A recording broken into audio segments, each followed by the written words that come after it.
My school is using a tool called Hāpara. Hāpara is designed to help me learn as well as keep me safe online.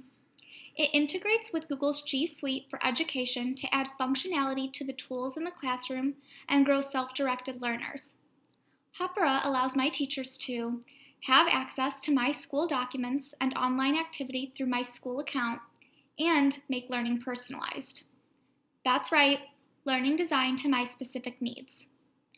Hāpara has multiple tools, but the tool that I use is called Student Dashboard. Student Dashboard is a one-stop shop for everything regarding my schoolwork. I go to mystudentdashboard.com to find important announcements from my teachers about assignments and due dates. It is designed to help me grow and develop important skills like planning ahead and organization.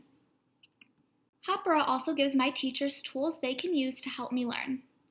Hāpara Teacher Dashboard gives my teachers access to my work in Google Drive so they can provide me with more feedback and encouragement. Hāpara Highlights helps my teachers share out useful links and resources and build my digital citizenship skills. And finally, my teachers are able to create personalized lessons through Hāpara Workspace. Most importantly, my personal privacy and safety is always kept safe and never sold. Let's go to www.hapara.com together to learn more about this